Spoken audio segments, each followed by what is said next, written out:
Her name is Paps Wanyugi, and she's a coach. Karibu sana to the show. A millennial life coach, a psychologist, and a vlogger as well. Karibu sana to the show. Great to see you after quite a while. I know. You've been keeping well. Very well. Corona at bay. At bay. Excellent. Totally. All right. Well, you're here to talk to us about the vulnerable generation. What exactly does that mean? Who are we referring to? We are a vulnerable generation, and I would want to bring in the context of generations so that we can understand where does vulnerability come in. You know, in the beginning of time, that is when we're coming to the 19th, like tumetoka 18th, we have the lost generation. And they are lost because we rarely hear about them. They are far and apart, very few left alive. Those are around 130-year-olds. And then after that, we have interbellum generation. Those are the ones born 1910s up to probably mid-20s. And then after that, we have the greatest generation. That is when the celebrity culture started rising. That is around 20s, going to a bit of 30s. And then after that, we now have the silent generation. Silent generation is now this generation that came in, and in Africa, in the African context, that is when the independence and the Mau Mau is starting to rise up around then. And then after that, now we have the ones who are our parents right now, and probably grandparent to some of us. And those are called the baby boomers. Baby boomers just boomed. Yeah, that is when babies started just exploding after the World War. And that generation is now the one which has raised the Gen X, which is now the one that came after. Yeah, these baby boomers are born 1944 to around 64. And then after that, 65 up to around 79, we have the Gen X. Yeah, those are the CEOs right now. And then after that, we have the millennials. Millennials are born 80 up to around 96. Okay. Yeah, 94, 96. Yeah. And then now the millennials, which is now the current generation like ourselves. Are you a millennial? I am. Yeah, me and Joyce are millennials. Yeah, and then Take note. after the millennials now, we have the Gen Z. And Yeah. Gen Z are the ones who are born 95. No, yeah, they're 95 going all the way to 2015. Tutoto. To total. But also they are adults. Actually, Right. when you're campus saizi, those Yes, are still that's Gen Z. Gen Z. Yeah. Yeah, Gen Z and iGen. And then after that, we have Gen Alpha. Oh, Gen Alpha is born 2015 up to, no, 2016 up to now. okay. Up to 2025, we have that. So who is the vulnerable generation? So now we are talking about the ones who are in the midst of this generation, and those are millennials. Okay. First of all, millennials are the children who are born in the explosion of technology. When we were teenagers, that is when there were cyber cafes coming up. IT was starting to become a big thing. And the other thing, this is a generation that has We a lot used of to be self-awareness. forced to go to those ICT classes during some like holiday break. Remember, like there were actual colleges Imagine, just for learning computers. only. And Yeah. there were those, and we had floppy disks. You remember? Yes. Yeah. Yeah. Like that is when the technology had just started coming in, and our parents were wondering what this is. Yeah. And then now from that, because we didn't have anyone to guide us through the technology, I think we just went. And so there was a lot of self-awareness. There was a lot of explosion of new ideas, new careers, and new things that probably our parents were not able to nurture us into because they had no idea. They were actually busy opposing and fighting. No, you can't become a DJ. You know, you'll go to this college and do this because it has money. Because now this is the generation that has started to become self-aware about giftings, about such things, and they want to pursue that path, which was not popular in the past. Because our parents, you just from college and you already set up for a job somewhere. It was automatic. And so this generation is vulnerable because they have basically raised themselves. Okay. They have raised themselves. They've had to find their way through life. And then now they are raising another generation. I've had friends who even took themselves to college, took themselves to high school. You know, because you look like you're the one who has an idea. And sometimes when you pursued a path that your parents were not supporting, you probably had to go it alone. And of course, by having a lot of awareness and exposure, then there's a lot of mental health issues as well in this generation that was not in the past generations. Okay. Yeah. So would you say that's the biggest challenge right now? Is it mental health issues for our generation? Or what are some of the other things that make us so vulnerable? I will say, first of all, it's self-awareness. Self-awareness has been such a beautiful thing for millennials, but at the same time, it has also made us more vulnerable. Because by having awareness, I also have rules in terms of what I don't take because of what I know. You know, the other generations could put up with a lot of things because of probably lack of self-awareness, number one, and number two, because probably they were more tolerant. But this generation, like, I can just go online and get depressed by just looking at timelines. Like, we are more vulnerable because of the exposure, and now we are raising more exposed children with all the issues that are happening right now in our world. And I think that is such a big deal for this generation, and the fact that we are still finding ourselves. We are still finding ourselves. We are discovering ourselves. We are discovering what was dysfunctional about how I grew up. Yeah, we are generations which are trying to fix even things of the past, especially the ones who've grown up in Africa. Because it was not easy in our growing up, especially the fact that we look back and we're thinking, that was child abuse. You know, all the things I went through, all the beatings and all the, I was a neglected child. Like, nowadays we are able to call out things that happened and we have names for them. Right. And sometimes that awareness brings me into a place of more crisis. Right. Because sometimes I feel helpless. Wow. Wow. Let's take a break at this point, perhaps. And when we come back, I want us to sort of try and address some of those things that you're mentioning. I love how you're saying that even when we look at the way we were raised, like, we love our parents, of course, we appreciate them. We do, totally. But there are things now we look at them and like, I, Apo mom, you kind of, your action there kind of resulted in me being in this way today. And I'd really like to compare how sort of our African millennials are in comparison to millennials around the world. Is there a difference? You know, is there any sort of disparities that we would see there? And what are some of the, I guess, measures that we can then take as far as reducing these vulnerabilities for our generation? That conversation is coming up next. Stay tuned. This is Full Circle with Joyce.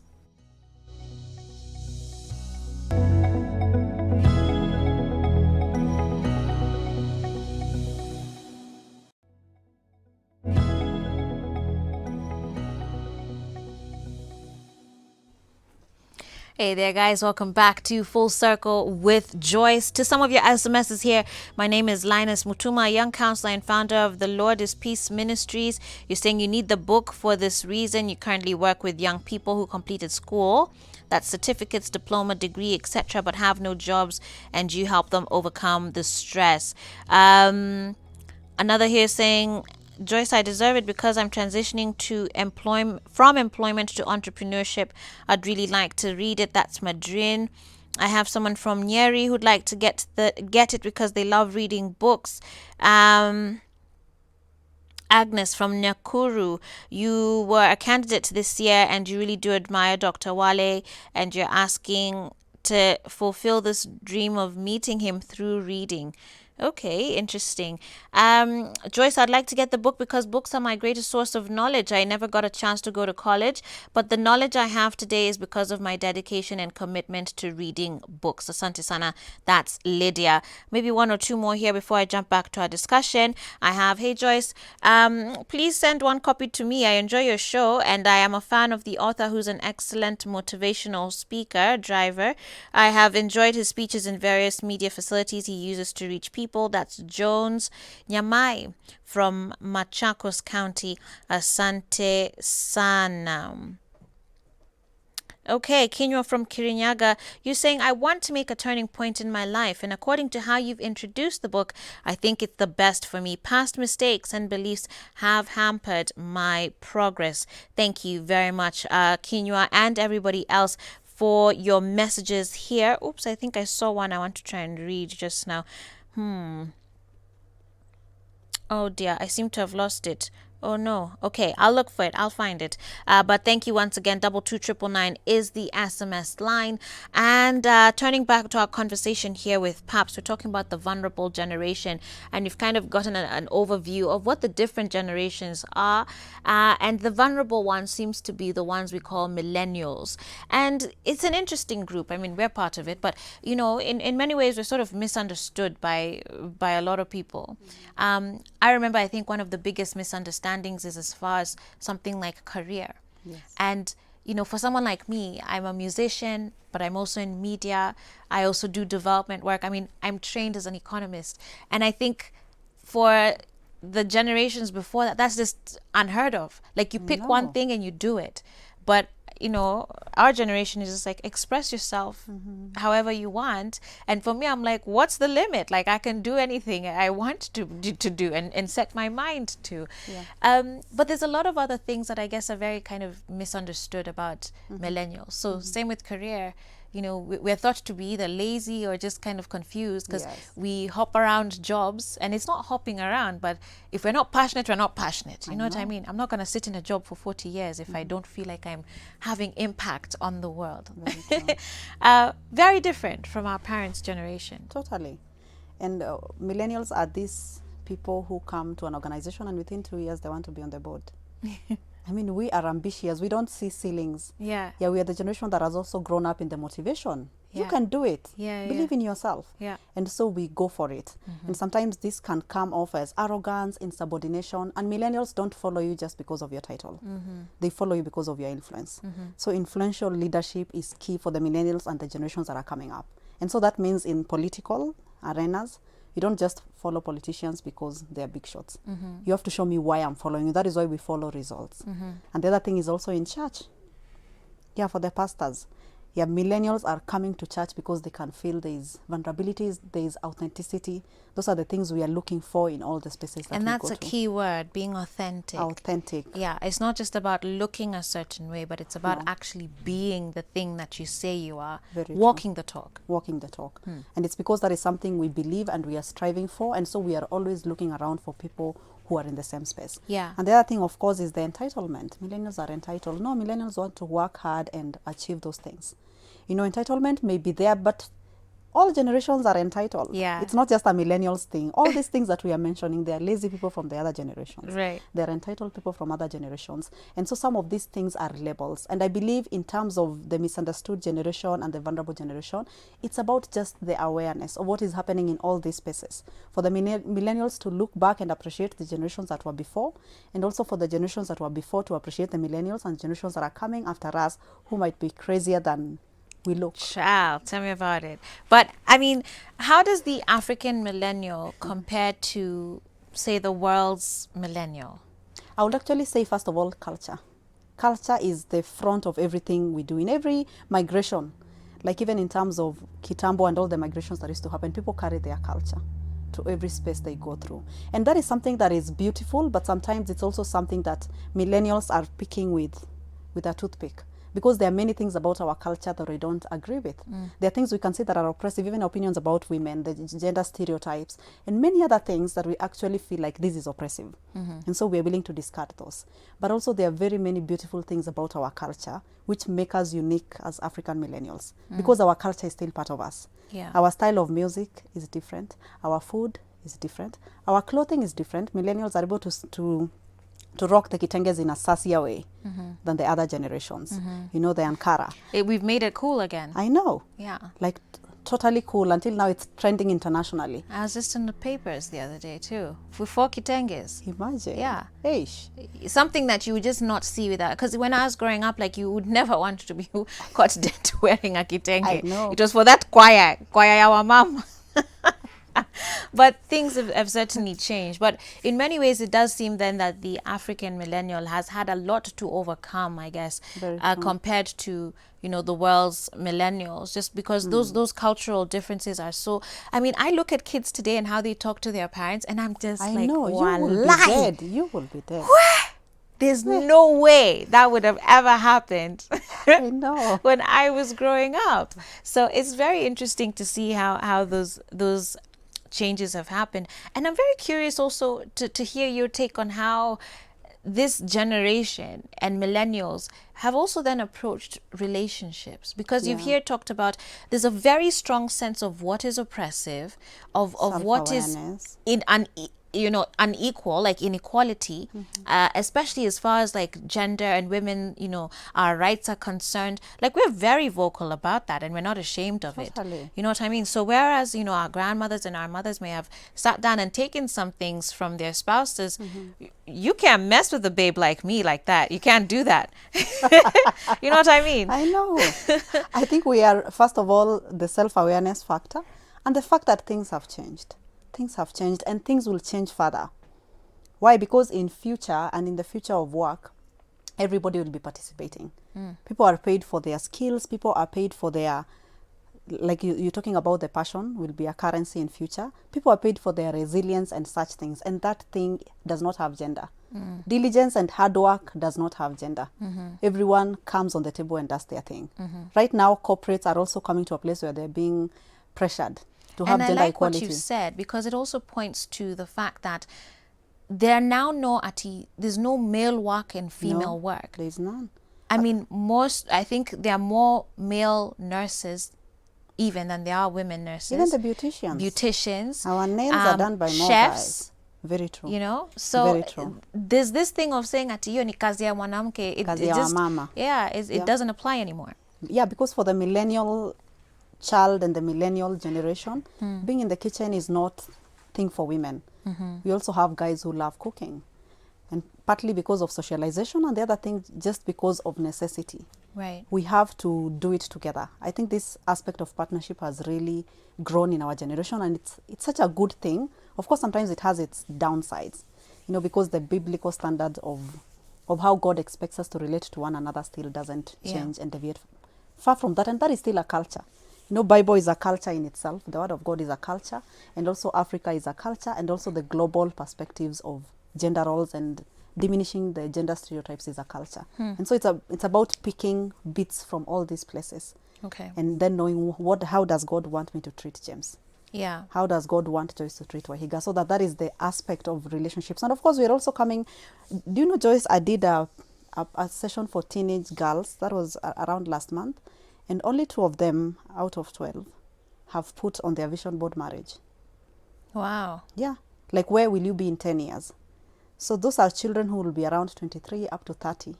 And only 2 out of 12 are actually considering on their vision board that marriage is a goal. And so that is also something that is changing in a way that probably they don't admire what they see, or probably they have other priorities that they consider urgent. Right. So those are realities that we are adapting to, which were very different in African culture. Because by the time you're 16, you're just thinking, we need to teach you how to be a good wife. Yeah. Yeah. Well, as we consider then this generation being so vulnerable, they've obviously had sort of the most to learn and adapt to, right? Because as you've said, we sort of taught ourselves technology, and now we're going back to teach our folks things, you know, like now we're like trying to make our parents cool and like understand, you know, how the world works today. Things like at the online banking, you know, that's something a baby boomer doesn't understand. Like, what do you mean at the pesa itume tu hivyo? Utoe pesa kwa account kwa simu. And you can imagine when they go to the bank, who is teaching them? Yeah, it's a millennial as well. Millennials and the Gen Z. Yes. So how does this generation then sort of, given all that they've sort of had to already learn from themselves, and then the world is still changing, and right now with COVID and whatnot that the year has been, there's still a lot of realigning that is happening, and that can be very disruptive. It can really throw somebody off who's already so like rigid or structured as far as, you know, following their heart and, you know, wanting to pursue what they want. And in many ways, the world is not allowing for that right now. So how can they kind of come to terms with that? How can they deal with that in a healthy way? Okay, when we look at all the transitions that are happening in our world right now, one of the things is, first of all, for millennials to do assessment on where they are. And in terms of looking, have I made peace with where I'm coming from, and have I made peace with where I'm going? Because first of all, as much as the world is adapting and evolving every day, there's also the aspect of me and my part and my position and the role that I'm playing in all this, you know, in terms of where I'm coming from and where I'm going. And one of the key things in terms of what will help us to transition is, number one, purpose clarity. It's important to know, what has God called me to do? Because that will never change. That is something that is timeless through all the transitions of my life. And the other thing that I have also found very key in my life is also my relationship with God. To just know that that is something that will always keep me grounded, because I am here for God. And of course, by being here for God, then it means that everything I am doing is centered around God. And then also to see, how do I guide my children also into a place of wholeness? Because I'm saying millennials are children who have, many of them have built from the scratch. We don't have inheritance and big estates to inherit like the previous generations. We are building from the scratch. You're finding yourself, you're your own guy, your own girl. you know, and by that it's also making sure that as much as we may not have a lot to leave for our generations, we also don't leave them more wounded. We don't leave them wounds. They won't inherit lands and they won't inherit all those other things, to just make sure that we are raising a whole and a functional generation. Right. Because in the future will be more demanding. And one of the things that I've also become aware around this time is that the fourth industrial revolution has kicked in full force. And right now we are living 5 years ahead. After COVID, next year, we shall actually be in a fast forward of the fourth industrial revolution in 5 years. Everything is onboarding online. Everything is just, you know, going to the future. Everything is futuristic in terms of how things are aligning and planning, and in terms of how visions are being implemented right now. Many companies have redesigned. Many people have been waiting for COVID to end and then life goes back to normal. Right. The reality that people may not get jobs, like you not go back to your normal job. So we need to reinvent ourselves to start fitting the future space. You know, we need to redesign ourselves. We need to relearn and even to unlearn, and we need to just have a new mindset as we're going into the future as millennials, to just understand things will not be business as usual.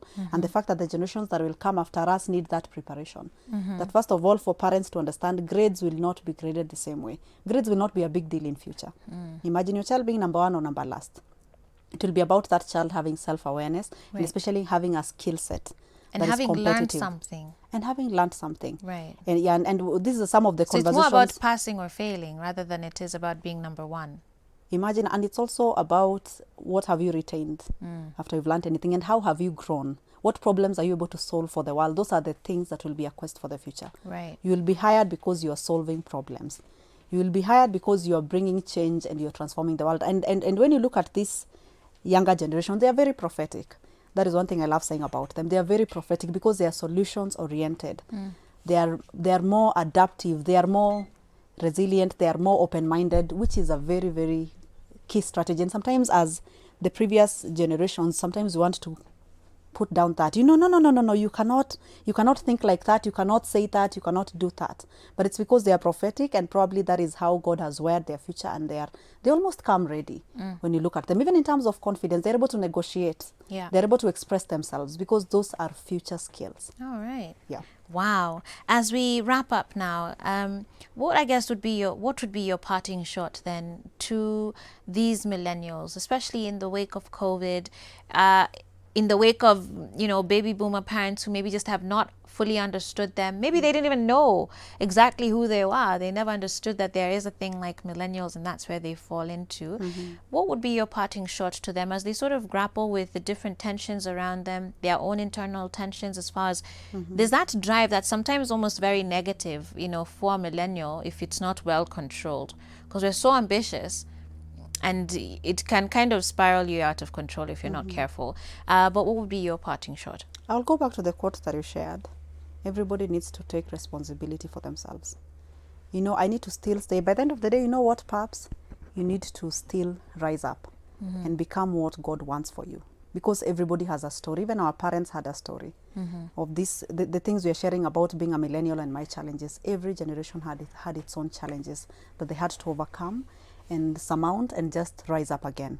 And we need to take that personal responsibility to just say, I am responsible for myself, and I'll pick myself up and take myself to where God has destined for me. Wow. And also to become a parent who is also teaching my children that, to also not raise fragile children because I'm fragile, and to not apologize, because parenting is a responsibility that God has entrusted to me. And it's not because of perfection, it's because of faithfulness. I need to be a faithful parent.